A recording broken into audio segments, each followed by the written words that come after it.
国内的网证网号制度今天是正式施行了。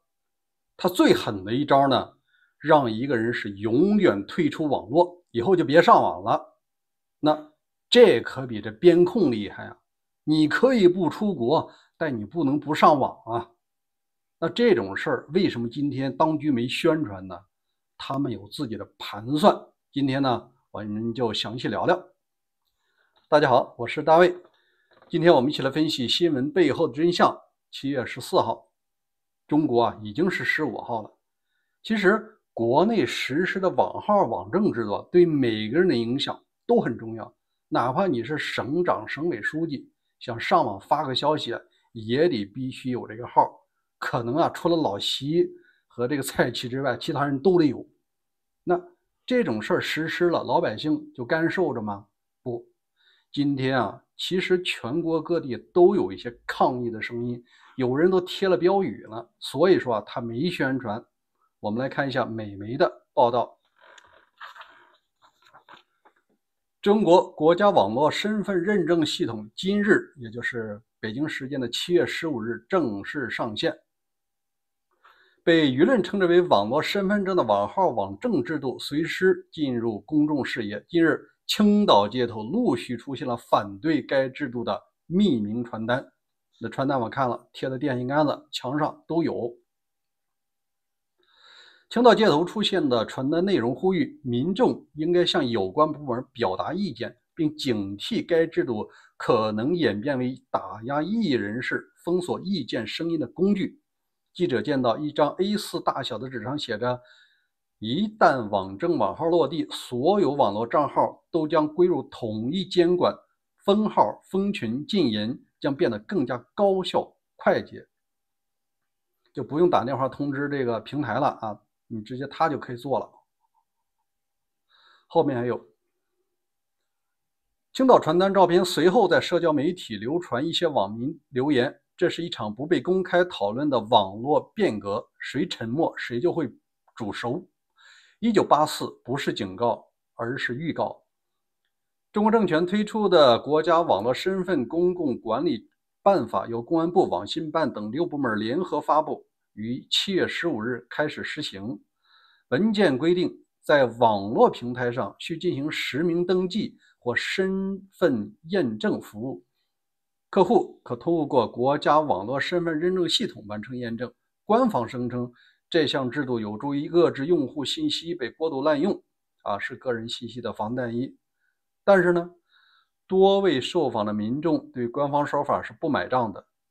江西的周先生表示，该制度虽然说施行的名义推出，但其背后已隐含了强制的要求，不管是社交媒体、购物平台，还是各类的 APP， 最终都必须接入网证网号系统，谁不接入，谁就可能被整改下架。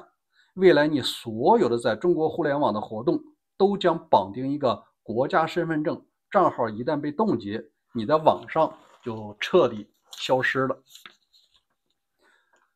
自中国在2周前发出政策以后，到正式实施的7月15号，却保持了相当的沉默，并未做明显的引导或提醒。有评论认为，这种低调上线的做法正是当局惯用的去政治化的操作，意在降低社会的警觉和抵触，让制度顺利落地，再逐步提高执行的标准，减少民间的抗议反弹。目前，网证网号制度是否全面推广实行，各平台接入的时间表是否统一等关键细节仍不明确。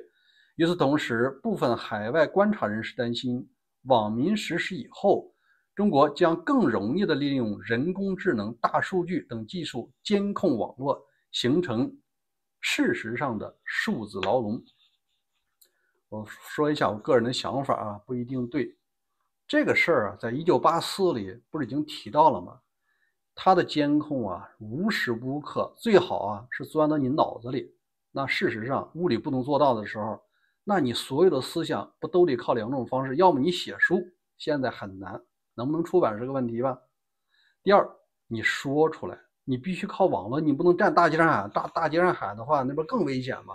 所以说后来民众发声的渠道会越来越少。那有一天可能就会串联什么呢？真的回归书信，以后造反呢，也许就是靠书信了。网络上会成为另外的东西。当然了，还有一种办法呢，是一种影子的网络会出现，就是中共无法去操作的。正所谓呢是道高一尺，是魔高一丈。接下来呢，我们密切关注这件事儿的办法。当然了，我相信呢，最先实施的可能是你在政府打交道或者和国企打交道的时候，你要加上。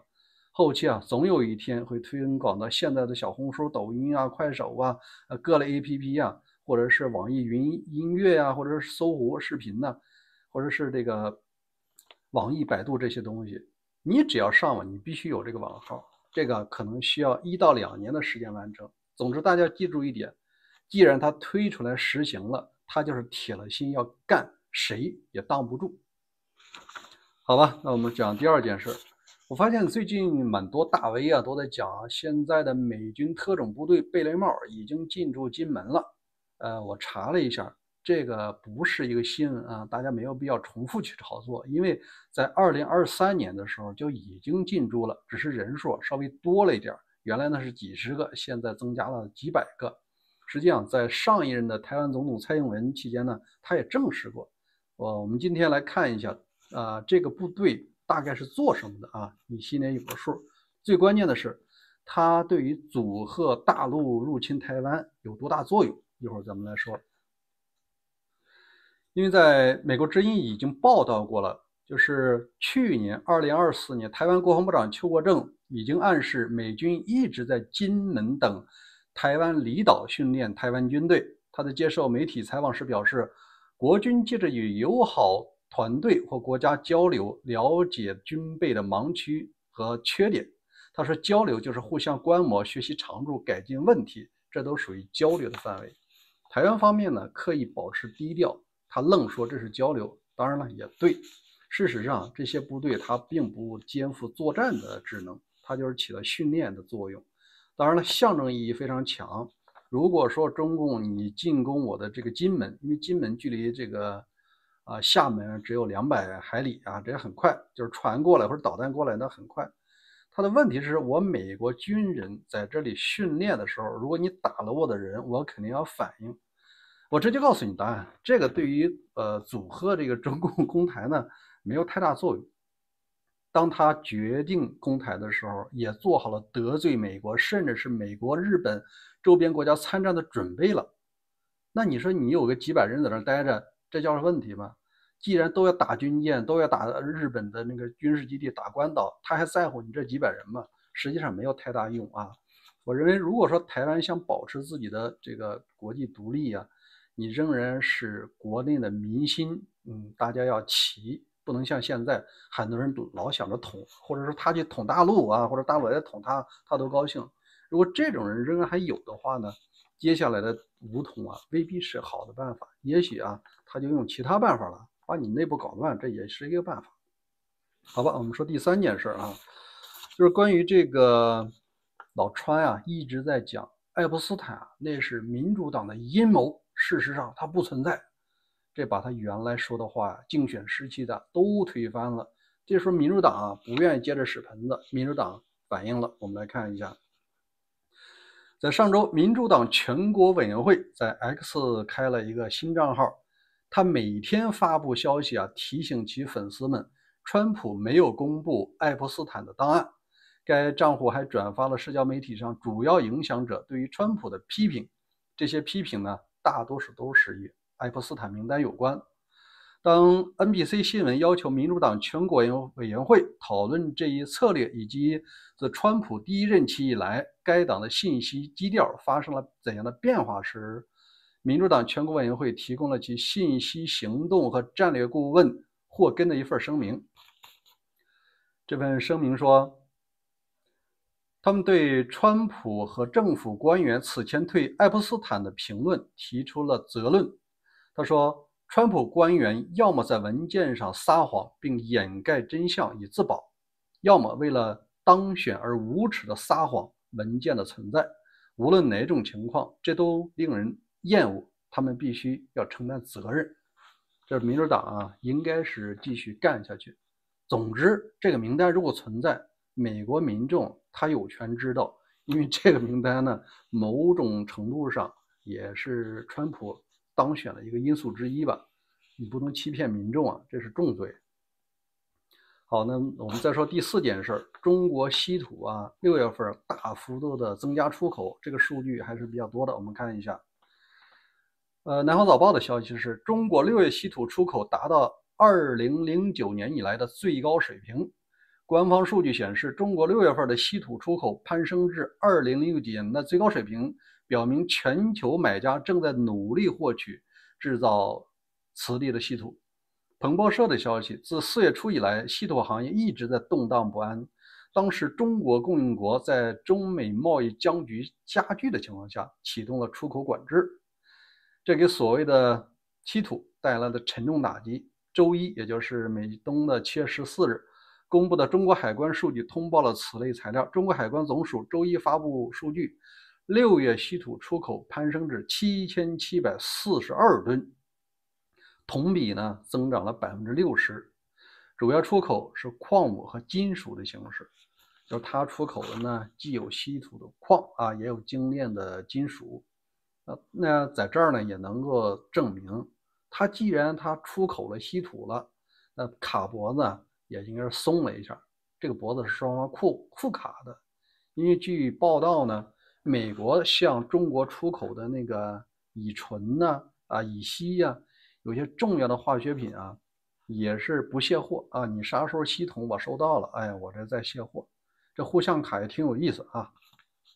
但这个卡呢，也只能再卡个1年半左右吧，因为美国的稀土矿也已经在加紧的建设和精炼当中了。第5条，我们讲一下科技信息。现在俄乌战场打无人机呢，还是老办法，就是靠这个导弹，或者是这个弄着一个霰弹枪上去。这种相对来说速度还是比较慢，成本也高，几乎是1:1的比例啊。但现在呢，美国的科技公司已经向美国陆军交付了一个微波反无人机武器。它呢有个好处，就是发出了以后呢，它可以不仅仅打击一个，就是7、8个呢，它可以同时打击。也就是说，一张网撒出去啊，那种蜂群呢是整体降落。那它是什么样的技术指标呢？我们来看一下。美国陆军正式测试叫列奥尼达系统。这个系统呢，它经过多年的小型化和进行功率的提升，现在呢，作战的性能已经逐渐提升，接近于实战。未来必将能够有效的应对无人机蜂群的威胁。它的高功率微波武器呢，工作脉冲是能达到100万瓦啊。它以光速传播精准瞄准，同时猎杀多个目标。它最大的好处呢是比较省钱啊，它不用发射弹药，也不用发射别的，而且呢，它可以搭载在汽车和这个舰载上。以后舰载的那个密集阵呢，也可以和它形成一种互补。